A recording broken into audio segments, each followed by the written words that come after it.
Ndabasuhuje kandi ikaze cyane hano kuri Muntu Modeste. Murabona izi dimension ukuntu ziri kugaragara, murabona n'izi ukuntu ziri kugaragara, ariko tumanutse hano hasi gato tugakanda wenda tugacuzinga indi scale, wenda ino ya 1/20, murabona ko dimensions zigabanyutse ubwazo, but iyi object cyangwa se aka kantu kameze nka floor plan ko nta effet n'imwe bikagizeho. Ibi rero byatewe n'ikintu cyitwa annotation.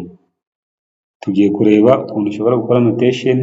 Annotation ni iki? Turebe ukuntu ushobora kwadingaho annotative scale cyangwa se ikintu kitari annotative, ukuntu ushobora kuba wakigira annotative.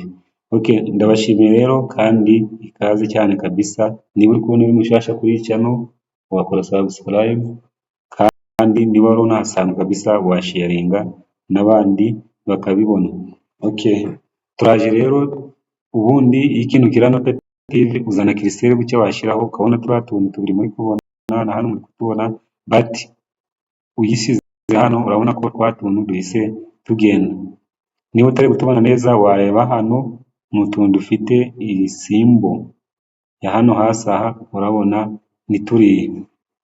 Biba byagenze bite rero kugira ngo object ibe annotative cyangwa se ntibe annotative? Ariko mbere yuko dukomeza, twamanza tukamenya ko annotation aba ari bya bintu nyine byongera ubusobanuro kuri drawing uba wakoze. Urugero, dimensions zitanga ibipimo, zikerekana nyine uko ikintu kingana, then ikindi kintu gishobora kuba annotative ni hatch. Hatch yerekana material zigize icyo kintu, hatch line. Hakaza noneho labels, kureburinga nyine kwadinga test kuri object uba wakoze, nabyo birushaho gusobanura ya object, cyangwa se gushyiramo amablock nayo agaragaza drawing nyine arushaho kwisobanura neza. Ibyo bintu rero nibyo twakwita annotation. Rero ushobora guhereza annotation ukayadingaho scale idafite aho ihuriye na ya object wakoze.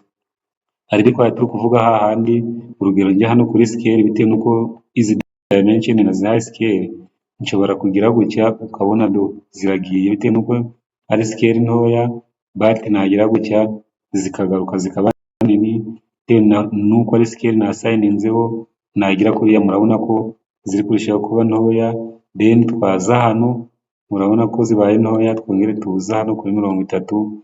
Mbese ubihereza scale irafitinga your needs ku buryo bigaragara neza, ku buryo n'umuntu uzaza kubyubaka bitazamugora. Ukuntu bikorwa rero, duselectinga object imwe cyangwa se zimwe zifite aho zihuriye, nk'izi dimension zifite aho zihuriye, ubundi tukaza muri properties yazo. Properties yazo ushobora gukanda Ctrl+1, ibyo bifungura properties palette, cyangwa se ugakora right click, then ukaza hano kuri properties. Murabona ko ka gatable ka properties gahise gafunguka. Rero ubundi iyo bitari annotative, hano biba bimeze gutya, haba hari ijambo ryitwa no annotation, then hano hari annotative, hano hari no. Rero weho kubera niho bisetinga, uhita uza ugakanda kuri aka gafresh, then wamara gukanda kuri kariya gafresh ukaza ugahitamo yes. Ubwo ni ukuvuga ko ikintu icyo ari cyo cyose, haba hatch, haba dimension, haba labels, haba test, ubwo zihise ziba annotative. Urabona ko ka kantu kari kuzaho. Noneho nubwo zihise ziba annotative, ubundi zizana na scale wakoze iri hano niho ihita iba default scale kuri bya bintu byose ugize annotative. Rero weho uraza kugira ngo nuba ugiye kuimprima cyangwa se nuba ugiye gukora ikindi kintu biri kugaragara neza, uraza hano munsi ya annotation. Wamaze kubigira annotative, wemeje yes, uraza hano munsi ya annotation. Then ubihereze annotative scale, ubihereze scale. Urabikora gute rero? Uraza selecting ya object zawe, numara kuziselectinga uze hano muri properties palette yazo,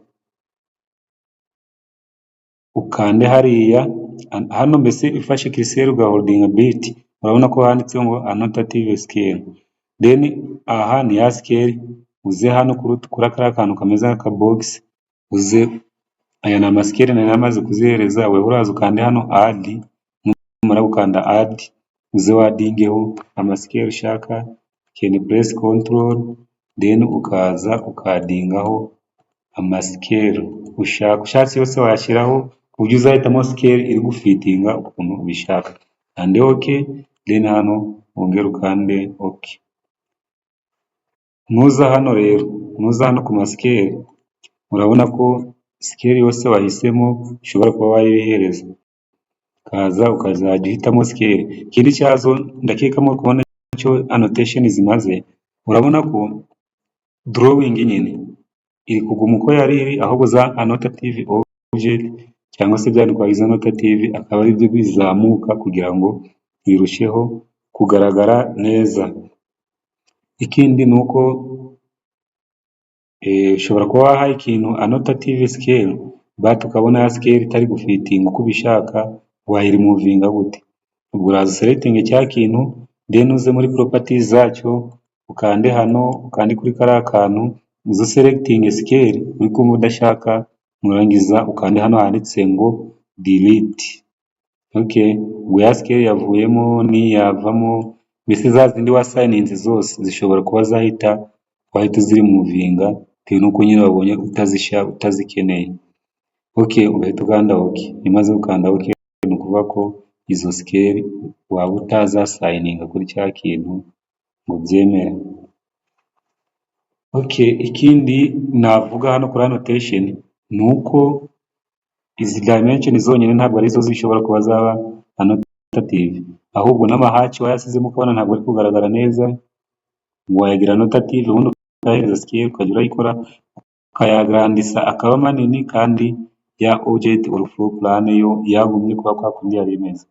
Ikindi ni ama labels like amatest yo kuvuga na room 1 or room 2, nayo wayagira annotative ku buryo test iba nini but object ikaba kwa kundi. Mbese ibi ni akamaro kabyo, nako kugira ngo object irusheho kuba clear, ibi kugaragara neza kandi irimo ama labels, amatest, mbese ibintu byose bishobora kuba annotative biri kugaragara neza. Ikindi ushobora kugira annotative ni ama block, ikindi ushobora kugira annotative ni bya bindi by'ama labels n'izi dimension.